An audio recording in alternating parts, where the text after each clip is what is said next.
My favourite spooky boys and girls are back. Yes, we are getting our first look at one of the death factions for AOS 4.0, and starting it all off, we have the ghoulish ghosts of the Nighthaunt. I absolutely love this army. I love the aesthetics, I love the background, I love the lore, I love the rules. Although it is fair to say, they did struggle a bit towards the end of 3rd edition. But from what we have seen in terms of the overall mechanics for 4th edition, as well as the rules that we have seen today, I think it's fair to say they are going to be a very fun and potentially very powerful faction in the new edition. As always, we got to see their battle traits, a battle formation, a spell, and then a selection of their war scrolls.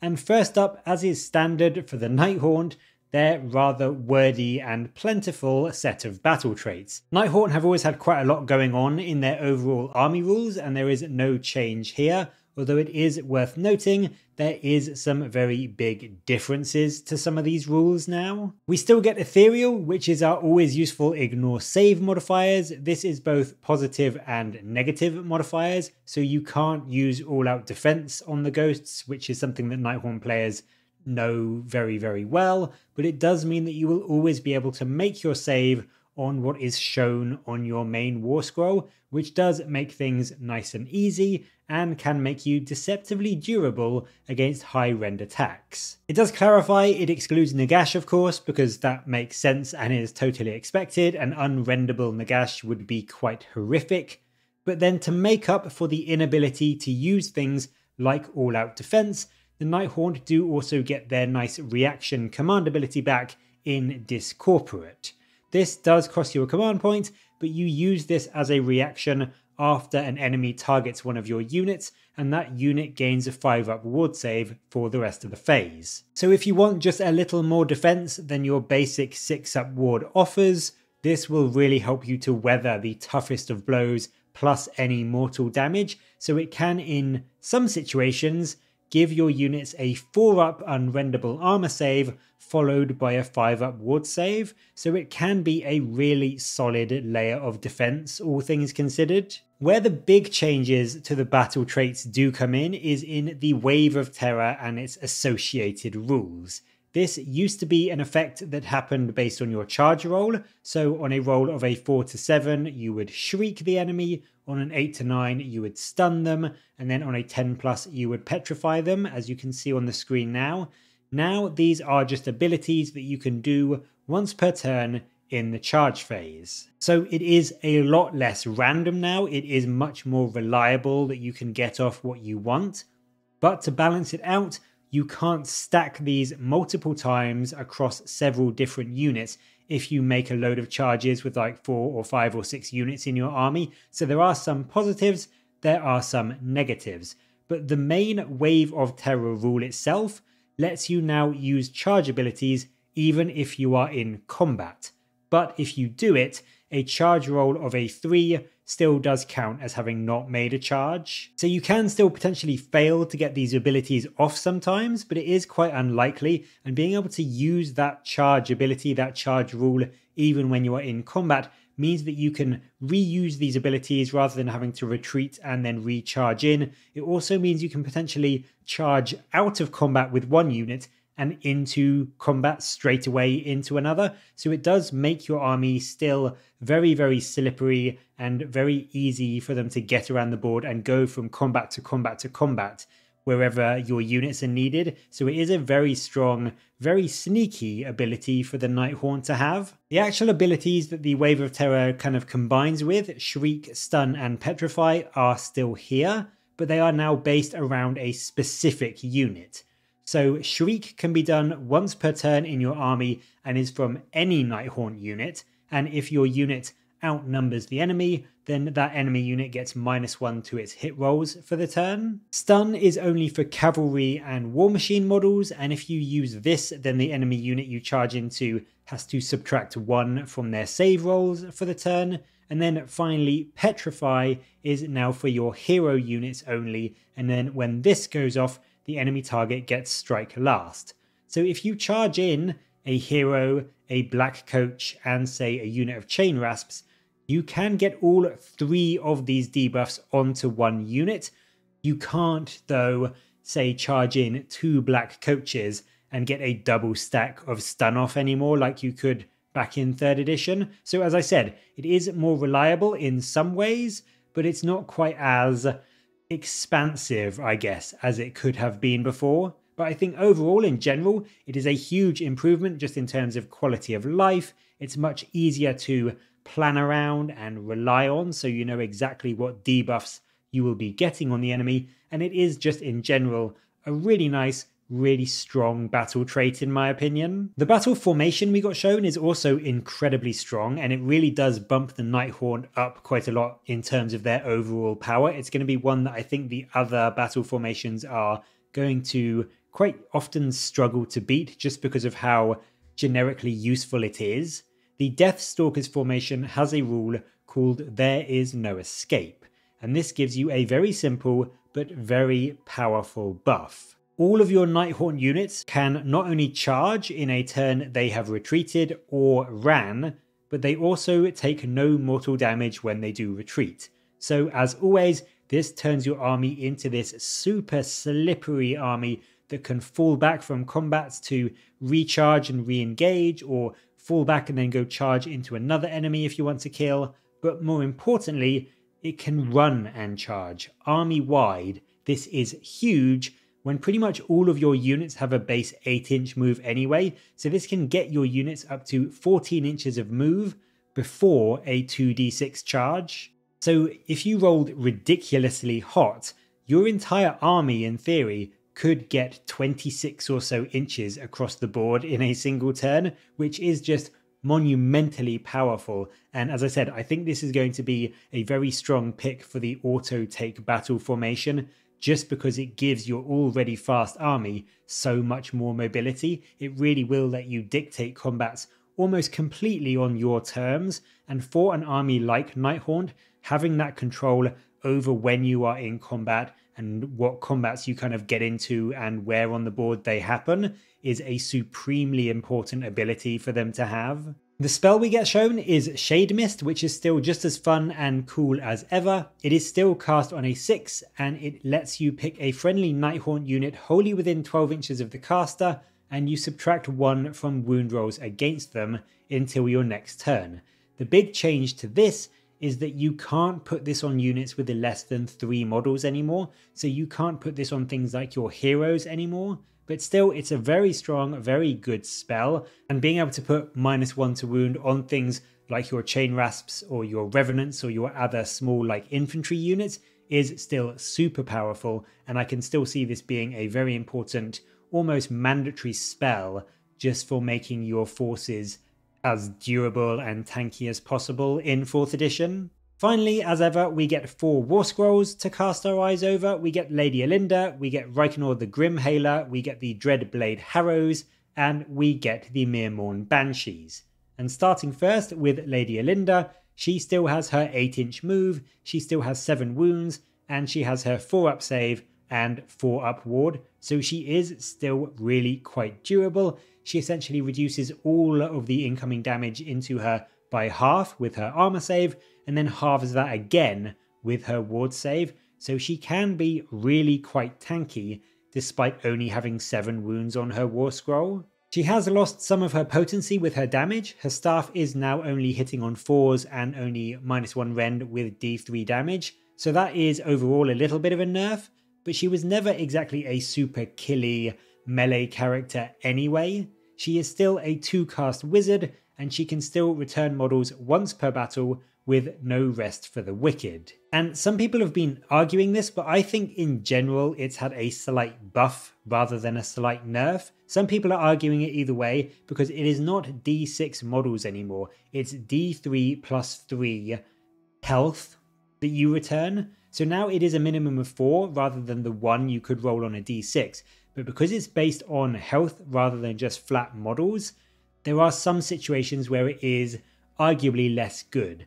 Before, if you use the old version, you could potentially return 6 whole Hexwraiths, which is 12 wounds worth of models, back to a unit, or 5 Spirit Hosts because they were individual models, whereas now that would be less because it is based on the combined health characteristic. So even on a roll of a 6 on that D3 plus 3, you would only be bringing back a maximum of 3 Hex Wraiths now. So as I said, there are some situations where it's worse and you will be bringing back less overall models, but I think for your 1 health infantry and for all of your things like your Grimghast Reapers and your Bladegeist Revenants and your Chain Rasp, I think it is better overall. It's much more reliable, and getting a minimum of 4 back rather than the 1 you could get from the D6, I think makes it, certainly for how I build my armies, which is lots and lots of infantry, I think it is better overall. Grief Stricken is still her spell. It casts on a 6 rather than a 7 now, which is a nice little improvement, and again it has changed, and in my opinion, for the better. It currently targets an enemy unit and makes them -1 to hit, and also makes your units +1 to hit them, but now it keeps that same 18-inch range, but instead the effect of the spell is that they ignore any positive modifiers to hit, to wound, and to their saving throws. So now you target an enemy unit and they get no benefit from all-out attack, no benefit from all-out defense, and they get no benefit from any other War Scroll or army or hero abilities that might be buffing them with +1 to any of those stats. So this spell, although it doesn't empower your army as much anymore, it can absolutely gut the output and survivability of a big enemy unit. And so I think for a casting value of 6, this has got better, and you can put this on a scary enemy Death Star that may be charging into your lines, and they will hit a lot worse now. They will wound a lot worse, and they will also be easier for you to kill if they were stacking some buffs and getting a load of pluses to hit and to wound onto them. You can basically just negate that completely and make it so that they are hitting you like a wet noodle again. The final rule on her War Scroll is the Mortarch of Grief. This has changed from the old command point denying mechanic to a potentially really great rule. This now reduces an enemy control score by 3 when they are within 12 inches of Elinda, and that is a really big aura. You can easily hit 2 or 3 enemy units near objectives with this, and reducing their control score by 3 can absolutely swing a couple of objectives in your favor for a turn. So I think while she's lost some of her own personal damage output, she is a much better tech piece now. She really can make it difficult for your opponent to score objectives and make it much easier for you to steal them, as well as really significantly debuff one big key enemy Death Star unit with her spell. So I think overall, this will all be points dependent, of course. She has had a few side grade changes, but I think in general, based on this new War Scroll, she looks like she's had a bit of a glow up. And in terms of glow ups, Reikenor the Grimhailer has also had quite a hefty one. He's gained 2 inches of movement, and he is still a 1-cast wizard who is great at doing a load of damage into enemy wizards and priests. On the charge, his Fell Reaper now does 3 damage rather than 2, which is a really nice scary little buff. He can now do potentially 18 damage in a single combat phase now, which is really good. His spell Wraithstorm hasn't changed at all as far as I can tell. It still does D3 mortal damage, and then if any models in the target unit are slain, it does an additional D3. So it's not bad, it's nothing amazing, but it's good for killing a few chaffy 1 wound units in a pinch. But then his main ability has always been his Corpse Candles, and this has changed in a very interesting and I would say better way too.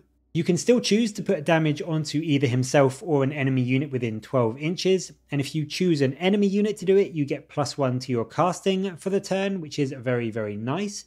But if you put this on Reikenor himself, he no longer gets that +3 to casting. He still gets the +1, but now he also gets +1 to his power level. And what that means in 4th edition is he becomes a 2-cast wizard, which is amazing. Because Nighthaunt, one of their big weaknesses has always been that, especially compared to like the other Death factions, they haven't been the greatest at spellcasting and magic dominance, and they've always had a bit of a lack in casting potential. Elinda was always a 2-cast, but apart from that, they only ever really had a couple of random 1-cast wizards around, so they never really had the magical dominance that you could see in like Soulblight, for instance, and this really does help that. Turning Reikenor into a 2-cast wizard gives you a load more potential for having a strong, good magic phase. Taking a single damage on him isn't really a huge deal most of the time, so I do think that putting the damage on him, getting that +1 to cast and +1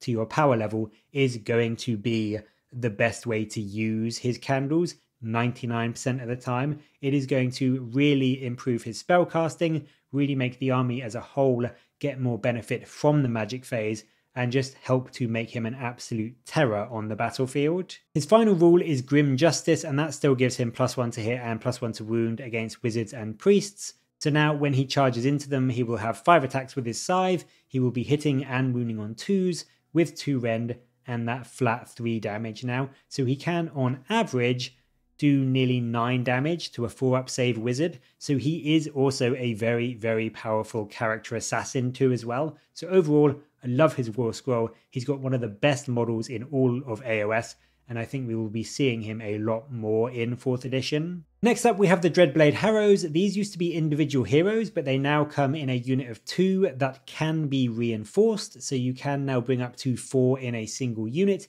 which gives you 12 wounds with a 4-up unrendable save and a 12-inch move. The swords do only hit on 4s now rather than 3s, so their output is a little bit less, but to make up for it, they have some incredibly powerful War Scroll abilities. The Curse of Loyalty no longer lets them issue a free command, as that seems to be, as a overall rule, gone generally across 4th edition, but now it adds 3 to friendly Nighthaunt control scores if they are wholly within 12 inches of this unit. So if you combo this with Elinda, you can be debuffing enemy control to -3 and buffing your own units to +3 to their control. So taking objectives from the enemy is going to be so easy for Nighthaunt lists, and I think this is overall a very positive change. It really is going to help you win the objective game, if nothing else. And then they also get Phantasmal Discorporation back, which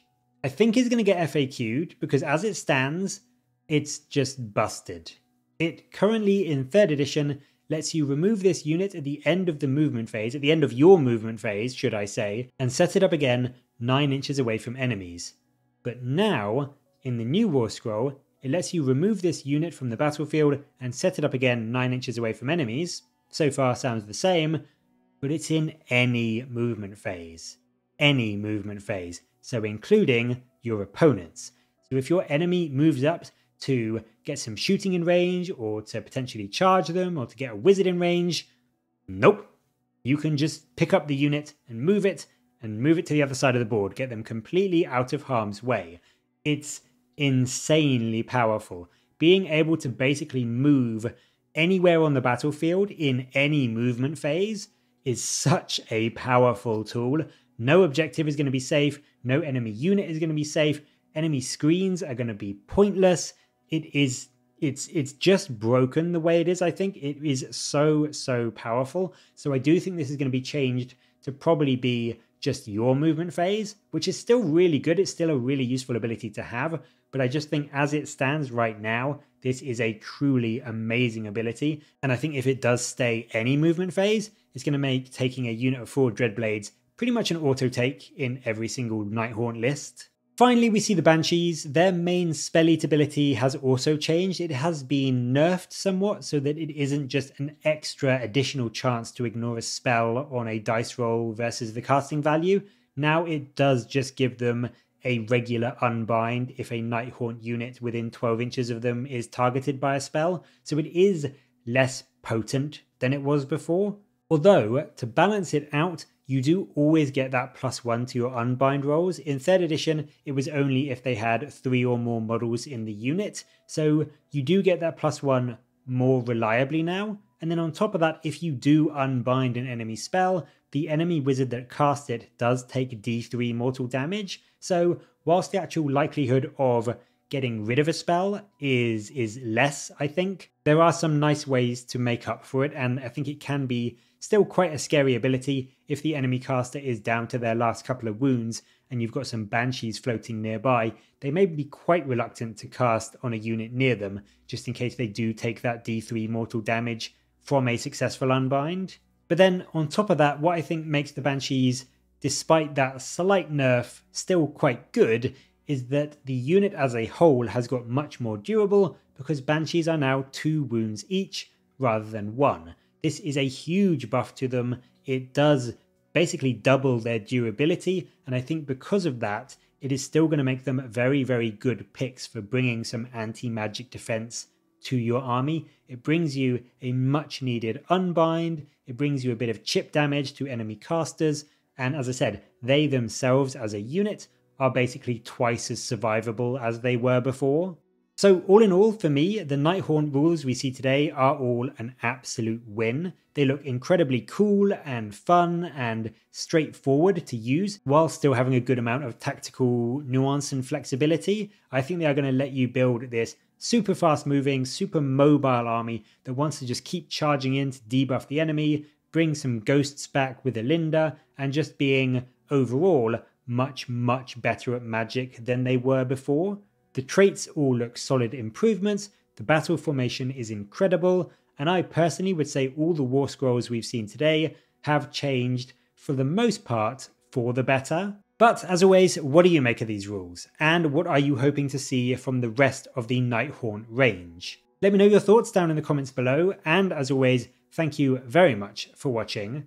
Please do like and subscribe for more Warhammer content from me, but until next time, I'll catch you later guys.